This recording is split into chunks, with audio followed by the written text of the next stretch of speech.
Les voyages forment la jeunesse. Lorsque cette jeunesse est réunionnaise et qu'elle s'envole pour mieux comprendre d'où viennent ses racines, la formation compte double.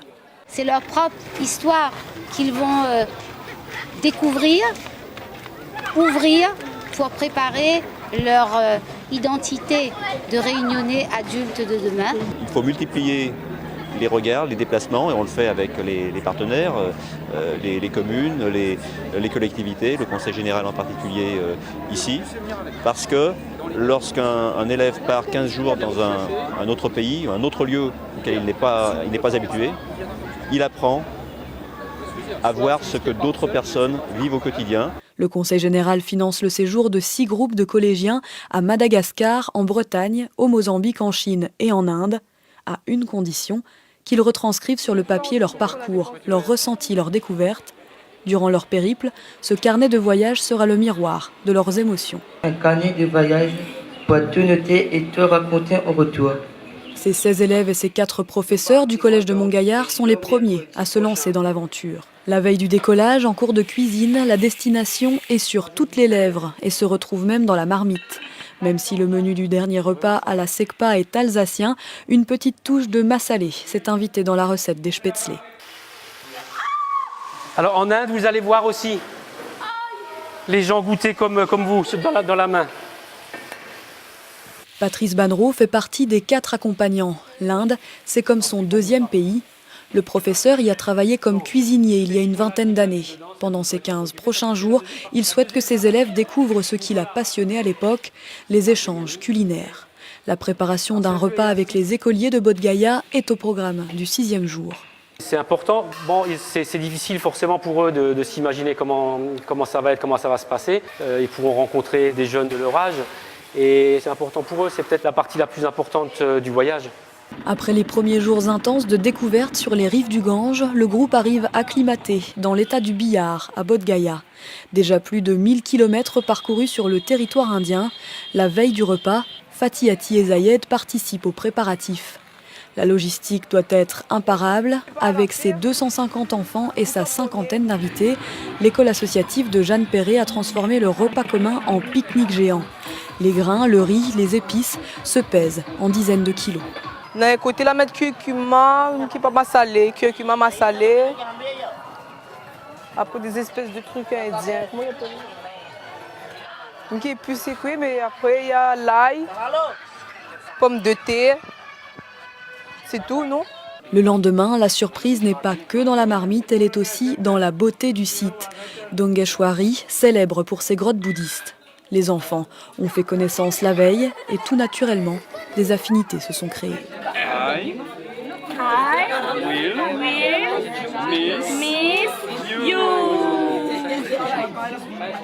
Pendant que le groupe profite de la vue des hauteurs, Patrice Bannereau s'est rapproché de la cuisine éphémère. Au menu, poulet masala grand format. Il met toutes sortes de poux, d'épices. Haldi. Donc ça c'est le safran, le curcuma. En fait, ça fait à peu près une demi-heure qu'il fait chauffer les oignons. Le poulet dans la sauce. Poulet pour 300 personnes en tout. Ah là, ça s'agite un petit peu, ils sont obligés de se dépêcher un petit peu parce qu'il y a déjà le riz et le dalle sur la table. Un repas, 2 jours de partage avec les enfants, après lesquels il a été bien difficile de se dire au revoir. Des émotions fortes, retranscrites à chaud dans le carnet de voyage dès le retour à l'hôtel. La mémoire à cet âge-là pour les enfants, comme ils sont fatigués, c'est assez volatile. Donc tout de suite, il faut prendre des petites notes et ensuite on prend du temps, comme là on est au calme, on écrit et on les aide à faire des résumés. Je me souviens par contre quand j'écris ça, je me souviens que tout le monde a pleuré pour les orphelinats. Et voilà. Ça, c'était un moment fort. Oui, c'était un moment fort. J'allais pleurer, mais je me suis retenue. Oui, c'est difficile de l'exprimer parce que j'ai vécu plein de choses. Mais pour l'heure, les élèves restent des enfants loin de leurs parents. À tour de rôle, ils peuvent profiter des rares moyens de communication fonctionnels pour prendre des nouvelles. Allô? Allô? Maman? Oui, bonsoir. Ça va? Bonsoir, chérie, ça va? Oui, et toi? Et comment l'amour? Oui, ça va. Nega, sur cette école, demande à moi pour m'ailler. Ok. Me mettre 2-3 photos pour ça sur Facebook. D'accord, allez, bisous. Bisous. Les kilomètres s'accumulent au compteur et un autre temps fort du séjour se dessine depuis le bus, l'une des 7 merveilles du monde. Quand j'avais regardé un film indien, j'avais vu Taj Mahal dans un film. J'étais, c'est vraiment très joli. Et j'avais dit dans ma tête, je voudrais bien aller en Inde et découvrir le Taj Mahal. C'est vraiment magnifique la vue. Une merveille architecturale dont la caméra ne peut s'approcher. Le mausolée de marbre construit au XVIIe siècle est protégé des prises de vue, sauf exception bollywoodienne. Les films indiens, c'est très célèbre pour les chansons d'amour. Oui. Et Taj Mahal, c'est symbole d'amour. Après une demi-journée de visite, Joylia ne se lasse pas de l'histoire de Shahjahan et Mumtaz Mahal. C'était quand elle était morte, la femme du roi? Elle est morte? Quand elle était morte. Shahjahan ou sa femme? Sa femme. Sa femme, elle est morte quand elle a mis au monde son 14e fille dans la Burhanpur. Burhanpur, 600 km loin d'Agra. Sur cette rive de la rivière Yamuna, loin de l'effervescence du centre d'Agra, l'Inde rurale a elle aussi vue sur le Taj Mahal. Le guide en profite pour s'attarder sur un combustible encore utilisé en Inde, la galette de bouse. On ramasse le bouse de buffle et bouse de vache et on fait galette comme ça. Les habitants du village, ils utilisent seulement le chauffage, le galette. La nuit tombe et les cultivateurs sont toujours au travail. Philippe Miranville, Fatiati et Sylvina tentent un brin de causette. Facebook ID? Elle a dit, elle a Facebook, mais elle ne peut pas vous donner, vous êtes trop jeune. C'est vrai? Les élèves commencent à le comprendre, l'Inde est un pays de contraste. 10e jour de périple, direction la capitale du Rajasthan. Et demain tu vas te mettre sur l'éléphant? Ouais. Tu es déjà monté sur l'éléphant? Non. Jamais? Quentin! Bizarre, frère! Quentin! Maman est venue? Plus dangereux qu'un temps, je m'en parle. Tu es libre, comment imagine cette table qui fait mal, non? No money. 50, 50 roupies, ben il est gazé. De retour sur la terre ferme, c'est l'heure pour les professeurs de s'accorder un moment de détente créative. Mais l'heure de la négociation n'est jamais bien loin. Allez, 100 roupies. Ok. 150, ok? Voilà, 150. Ben là, je te fais 150. 100 roupies, il est d'accord, il rigole, il est d'accord. Il a dit ok, allez, c'est le premier, on va lui donner 100 roupies, il est d'accord. À quelques mètres de là, un autre concert est en bonne voie. Un rêve bleu au pays des Maharajas. Le Rajasthan, c'est pour beaucoup la carte postale de l'Inde. Les palais qui appartiennent à l'histoire cohabitent avec la modernité des commerces. Dans ce bazar de Jaipur, les pâtisseries traditionnelles font face aux vendeurs de technologie. Prenez un petit bout, partagez. Il est bon. Je prends un chacun, c'est bon? C'est du lait avec du sucre qui est cuit longtemps. Face aux vitrines de téléphones portables, les vaches ruminent, imperturbables. Après 10 jours d'expérience en négociation, Quentin ne tombe plus dans certains pièges. Une autre affaire est tout de même conclue quelques minutes plus tard. Cette baffle fait son effet. Il lui en coûtera 800 roupies, soit environ 5 €.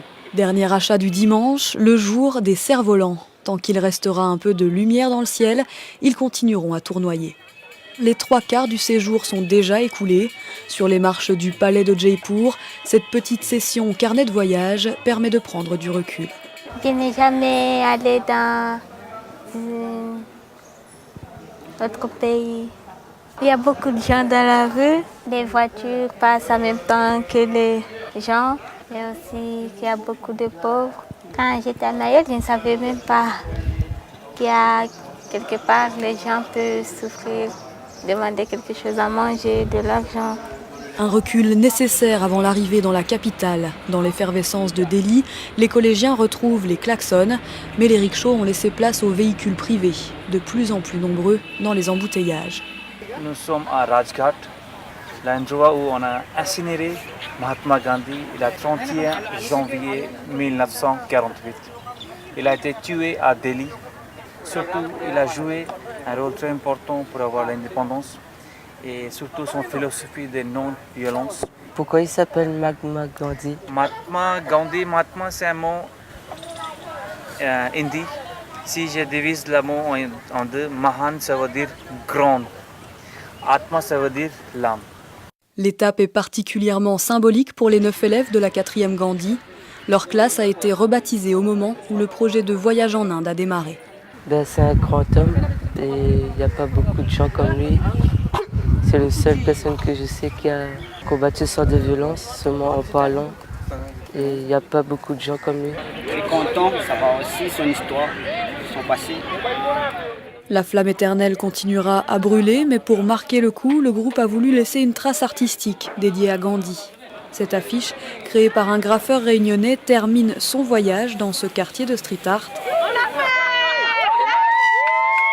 La citation du chantre de la non-violence interpelle les passants.